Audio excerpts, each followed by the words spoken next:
No Lellu, eiks maistu? Mä menen suihkuun. Tyttöressu. Jos ei sillä vaan ollut nälkä. Suru sillä on.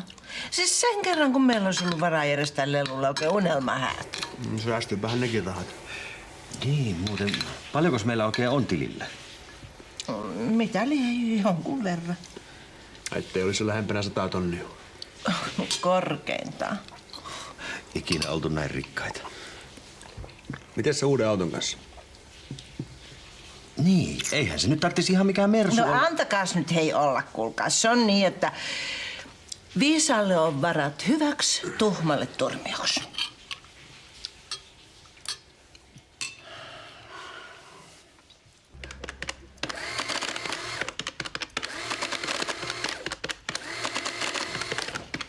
Mitäs puuhaat? Koitan laskea, jääkö mulle tästäkään kuusta mitään käteen. No eikö Barbarilla on mennyt ihan hyvin, mikäli mä olen ymmärtänyt? Paremminkin vois mennä. Katos tätä. Tuloksesta kun vähentää Keken palkan ja Akin osuuden, niin siinä ei äkkiä olekaan mitään hurraamista. Hyvä, jos mä sain edes lainan lyhennykset hoidettua.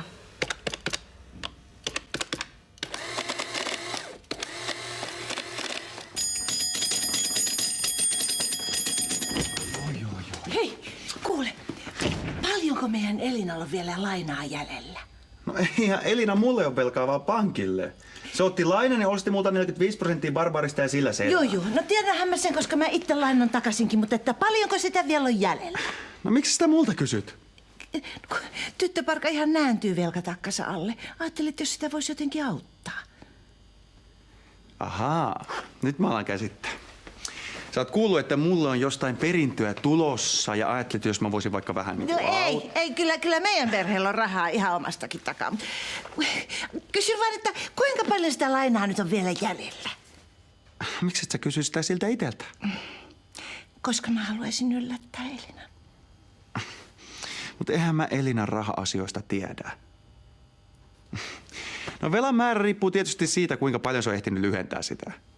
Mut kaiken se on pankkiin kantanut, minkä se on Barbarista irti saanut. Siis, mut et sinä tiedät nyt parhaiten, että kuinka paljon se noin suurin piirtein voisi olla. No nyt meni jakelu. Istutaan alas, niin lasketaan.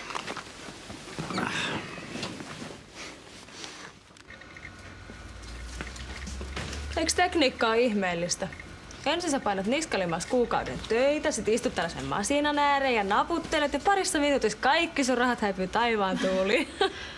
Ai, sullakin on nettipankkiyhteys. Juuman moderni nainen. Noin, hyvästi rakkaat rahat.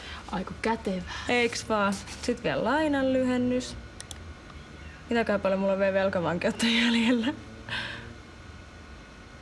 Siis mitä ihmettä? Mitä? Tän mukaan mun laina on maksettu kokonaan pois. Mut se kuulostaa hyvältä. Mut ei tää voi pitää paikkaansa. Voiko tietokone tehdä tällaisen virheen? Ei kai. Tano, itse asiassa Teemu tietäis vähän paremmin. Markus, miten hyvin sä tunnet tietotekniikkaa? Jonkun verran, miten niin? Tuus kattoo. Kato nyt. Tän mukaan laina, jonka mä otin Barbarin osakkeita varten, olisi tänään maksettu kokonaan pois. Ai, Ulla meni sit tekes. Mitä? Niin, tai siis ei mitään. Anna tulla vaan.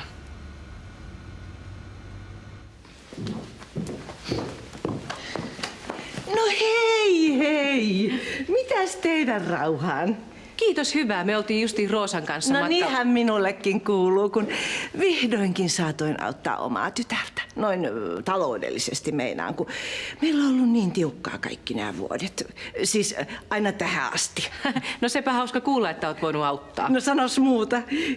Siis nyt vasta mä oikein ymmärrän tätä äiti Teresaa ja tätä Veikko Hurstia ja no, ketä kaikkia niitä nyt on näitä, jotka auttaa pyyteettömästi lähimmäisiään. Ai jaa. Joo, kun siitä tulee niin hyvä mieli.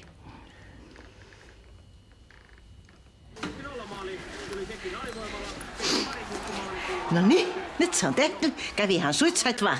Et sitten viittinyt mun tilille mitään laittaa. No tässä on mikä naimisiin menossa. Mun tietääkseni, eikä sulla mitään pankkilainaakaan. No olis mulla silti rahalle käyttöä. Tulee se vielä sunkin vuoro. No niin, nyt ollaan niin kuin ei oltaskaan. Äiti, mitä sä oot mennyt taas tekemään? Minäkö? Ei mitään. Enää vaan.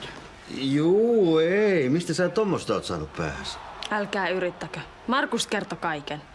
Sen piti olla yllätys. Iloinen yllätys. Sinun mä olisin kiitollisuudesta jo kontallaan. No kontalle en mä joudunkin, kun mä yritän selittää verottajalle, että miten mun tuloilla maksetaan yhtäkkiä monen 10 000 laina pois.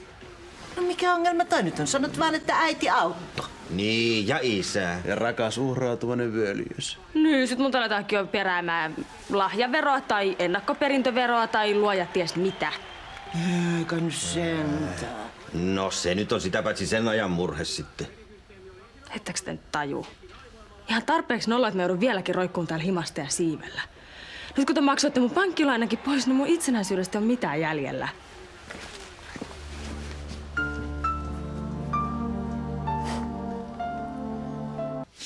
Tää pitää kyllä nyt vielä tarkistaa. Ilman muuta.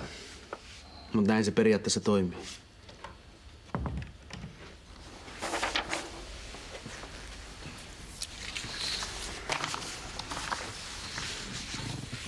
Sä olit oikeassa, Kari. Mun pitäisi hävetä. Mitäs sä nyt? Mä olin ihan kauhea. Totta, viseret sisko kulta. Ensin te teette töitä kuin hullut ja annatte kaikki säästönne mulle ja siitä hyvästä mä haukun teidät pystyyn. Kyllä me ymmärretään sinua. Sä haluat olla itsenäinen. Niin sanotusti seisoo omilla jaloillas. Ja sen takia me ollaankin laadittu tämmönen paperi. Velkakirja. Aivan. Tästä päivästä lähtien sä oot talotaikureille velkaa täsmälleen samaan summan, minkä sä aikaisemmin olit pankille. Jatkat vaan lyhennyksiä samaan malliin. Mutta lainakorko on enää 1%. Ja siihen ei verottajallakaan pitäisi olla nokan koputtamista. Tarkistettu juttu. Mutta jos lyhennykset viipyy, mafialeffoista tiedät mitä tapahtuu. Kari. Tiedättekö mitä? Mulla on maailman ihanin perhe.